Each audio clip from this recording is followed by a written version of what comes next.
Hello friends, मेरा नाम है अंजू गुप्ता और आप देख रहे हैं मेरा यूट्यूब में channel English grammar and spoken zone. तो आज हम पढ़ेंगे यूज़ ऑफ इट। तो लेट्स स्टार्ट वीडियो। फ्रेंड्स, आज हम इट का यूज़ जानेंगे।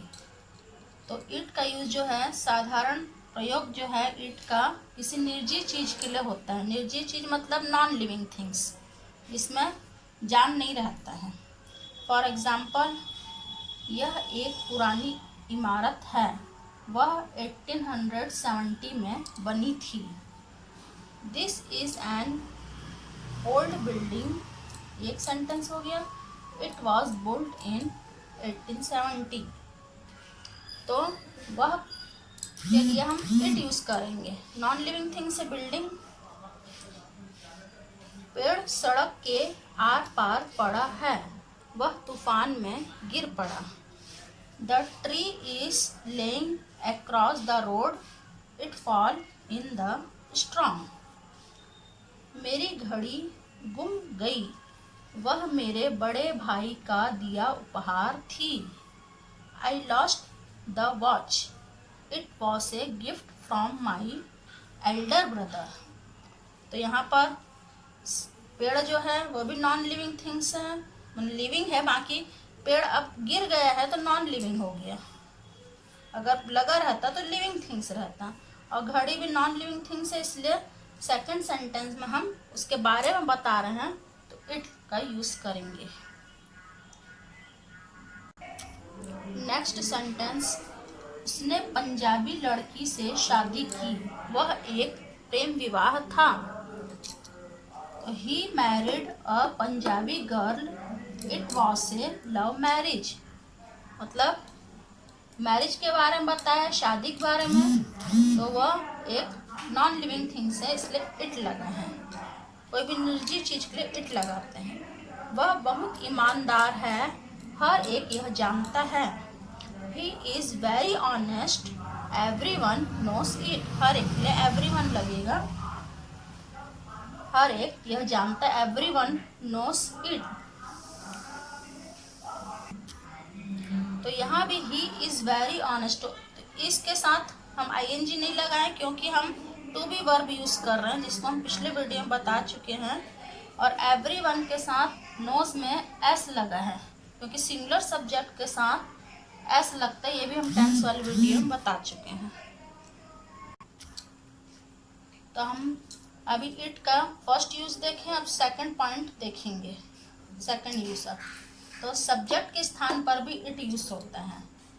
जैसे वह एक कठिन प्रश्न था, it was a very difficult question. तो वॉस लगा है, मतलब यहाँ टू बी वर्ब लगा है।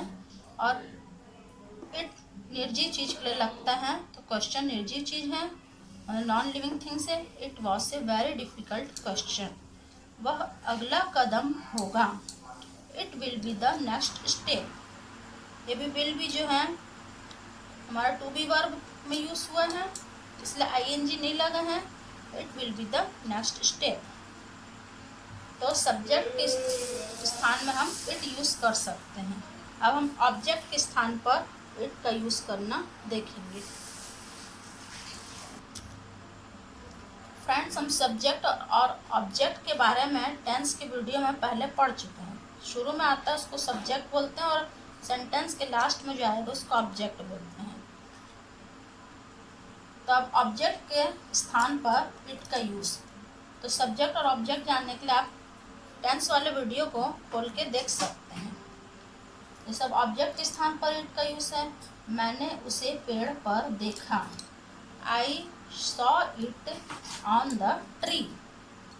तो आई सब्जेक्ट हो गया, सी का सेकंड फॉर्म सॉ हो गया, मतलब देखने का काम हो चुका है। इट मतलब उसे, ऑन द ट्री हो सकता बर्ड्स हो, बंदर हो, कुछ भी हो। तो जो ना लड़का है ना लड़की है, उसके लिए भी इट यूज होता है। तो आई सॉ इट, या कोई भी चीज़ बस उसे के बारे में बता रहे हैं, इसलिए इट यूज करेंगे। क्या चीज़ देखा उसके बारे में यहाँ चर्चा नहीं किया गया था। तो I saw it on the tree, मैं उसके बारे में कुछ नहीं जानता। I don't know anything about it. तो इट आखिरी में आया है, यहाँ भी ये सेंटेंस यहाँ तक आखिरी हो गया, तो इट का यूज ऑब्जेक्ट में हुआ है।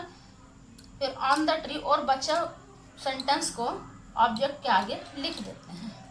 I don't know anything about it, जरूरी नहीं है कि पूरा सेंटेंस के आखिरी में है, यहाँ तक भी सेंटेंस कंप्लीट हो जाता तो यहाँ भी इट लिख सकते हैं।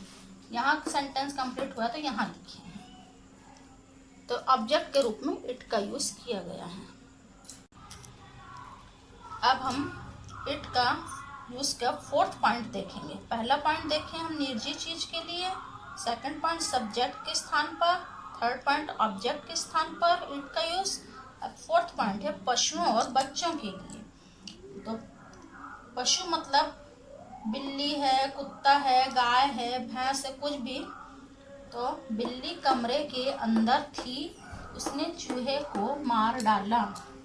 The cat was inside the room, it killed the rat. तो बिल्ली के बारे में हम बता रहे हैं, तो सेकंड सेंटेंस में वह कमरे में के अंदर थी, तो दोबारा ऐसा नहीं बोलेंगे कि the cat was inside the room, the cat killed the rat. ऐसे दो बार कैट करके नहीं यूज करते हैं, उसकी जगह हम प्रोनाउन यूज करते हैं। प्रोनाउन में वह जैसे बार बार ऐसे नहीं बोलेंगे बिल्ली ने ये किया, बिल्ली ने वो किया, उसकी जगह बार बार इट यूज कर देते हैं। तो इट किल्ड द रैट, उसने चूहे को मार दिया।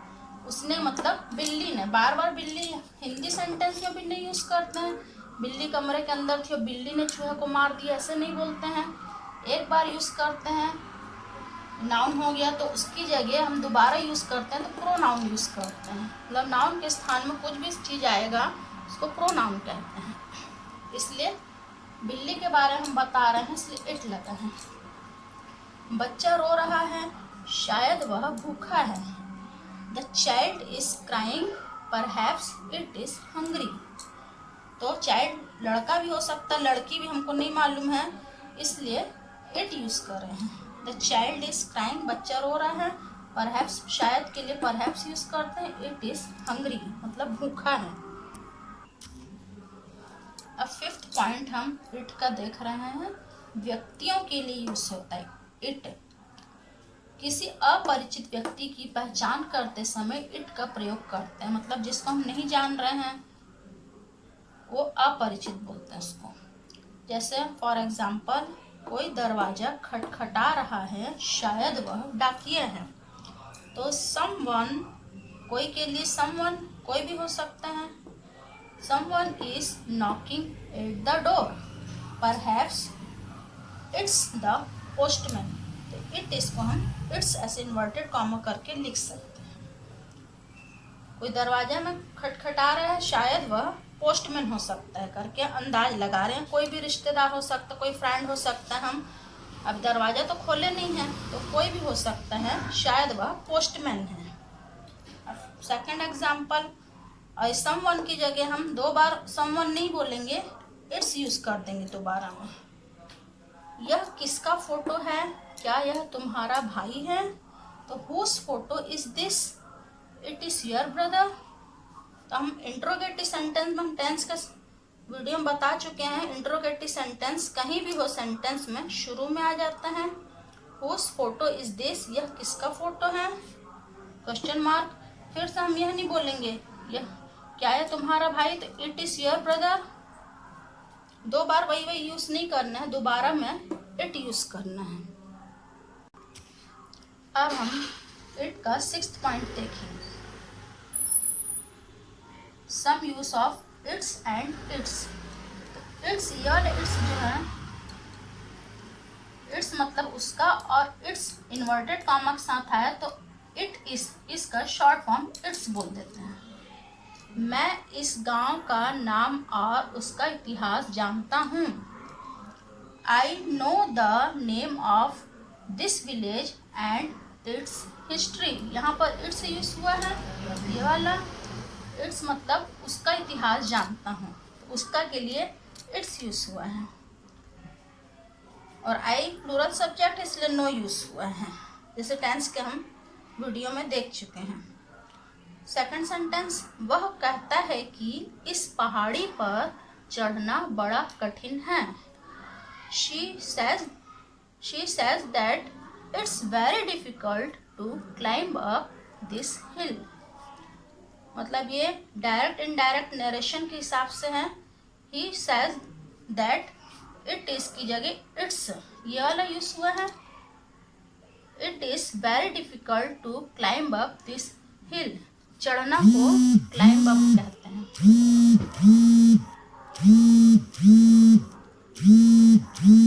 उसने अपना आवेदन पत्र और उसके साथ उसकी नकल भेजी।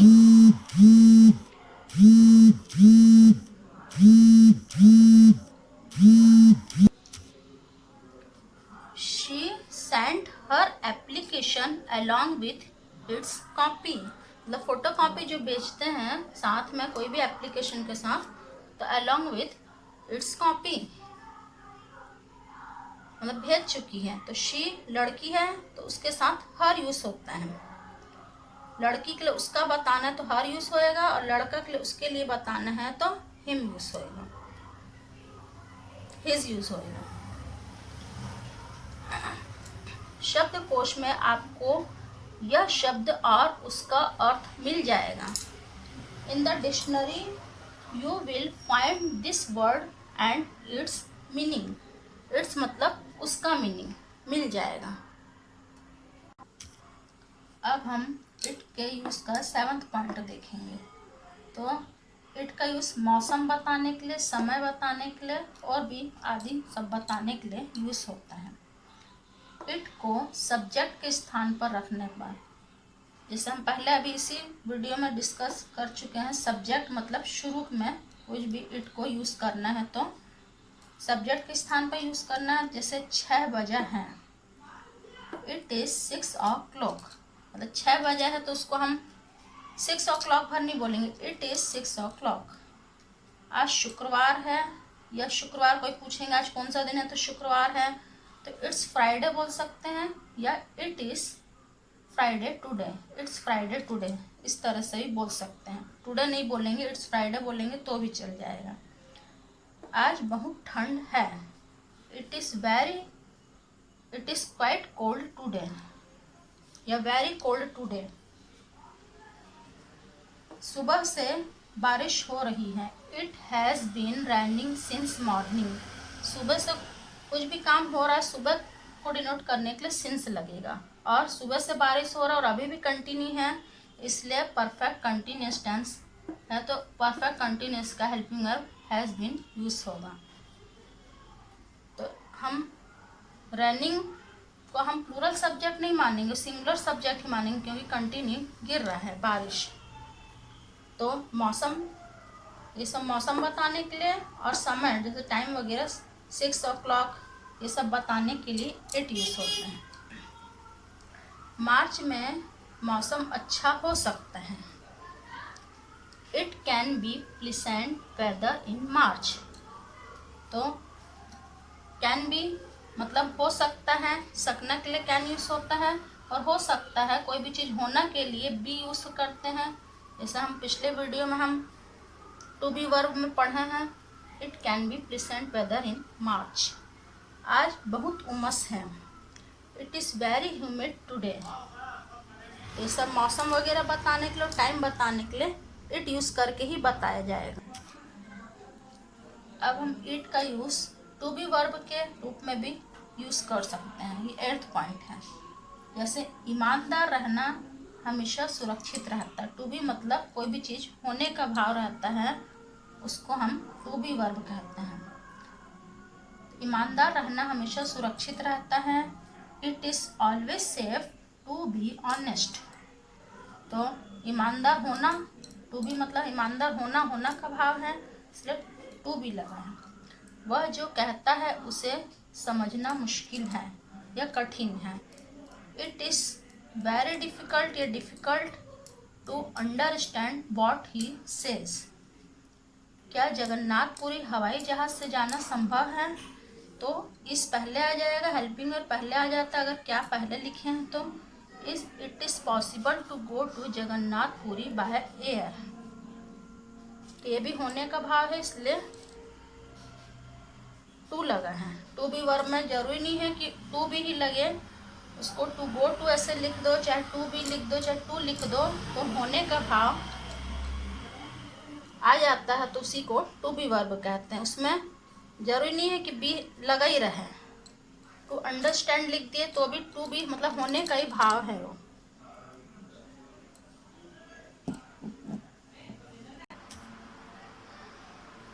अब हम 9th पॉइंट देखेंगे इट का, मतलब दैट वाला क्लॉज में भी इट यूज होएगा। क्लॉज मतलब दो सेंटेंस को जोड़ के एक बनाना। तो मुझे इस बात से चिंता हुई कि उसने फ़ोन नहीं किया, तो की के द्वारा ये दो सेंटेंस जुड़ा है। It worried me that he did not phone, तो दैट से हम की जगह दैट यूज़ कर रहे हैं, तो दो सेंटेंस जुड़ गया है। और चिंता हुआ हमको किस बात से, उसने फ़ोन नहीं किया, तो चिंता करने का काम हो गया, इसलिए worried second form me that he did not phone, मतलब ये पैसिव वॉइस में सेंटेंस है फर्स्ट वाला, और ये हमारा पास्ट इंडेफिनिट का सेंटेंस है। यह महत्वपूर्ण है कि हमारी नियमित रूप से स्वास्थ्य परीक्षा हो। It is important that we have regular medical checkup. तो ये सब इट से शुरू है। कोई भी चीज़ को हमको बताना है तो उसमें हम इट यूज़ करेंगे। यह संभव है कि वह आज पहुंच जाए। It is possible that he reaches here today. अचानक से हम कुछ भी बात छेड़ते हैं, कुछ करना है, तो इट करके यूज़ करेंगे तो हमें पता चल जाएगा, मतलब हम कुछ निर्जीव चीज़ के बारे में बात कर रहे हैं। फ्रेंड्स, अब हम इट का यूज़ का 10th पॉइंट देखेंगे। इसको हम नरेशन में या वॉइस के रूप में भी यूज़ कर सकते हैं। फॉर एग्ज़ाम्पल, यह कहा जाता है कि आजकल चोरियां बढ़ गई हैं। तो it is said that thefts have increased this days. यह माना जाता है कि मतदाताओं की संख्या बढ़ेगी। It is believed that there will be an increase in the number of voters. ये पब्लिक कह रही है कि गवर्नमेंट कह रही है, बस कहा जाता है, माना जाता है, इसलिए हम इट यूज़ करेंगे। कोई सब्जेक्ट नहीं है यहाँ पर, तो हम इट यूज़ करके सब्जेक्ट इट को बनाते हैं। यह निवेदन है कि हमें स्वच्छ पेयजल उपलब्ध कराया जाए। अब किससे निवेदन कर रहे हैं? It is requested that clean drinking water should be supplied to us. तो हम गवर्नमेंट से ही रिक्वेस्ट करेंगे, तो उसकी जगह हम इट यूज़ करेंगे। अगर आपको मेरा वीडियो अच्छा लगे तो इसे सब्सक्राइब करिए, लाइक करिए, शेयर करिए, और मुझे कमेंट बॉक्स में कमेंट करके बताइए कि आपको मेरा वीडियो कैसा लगा। Thank you.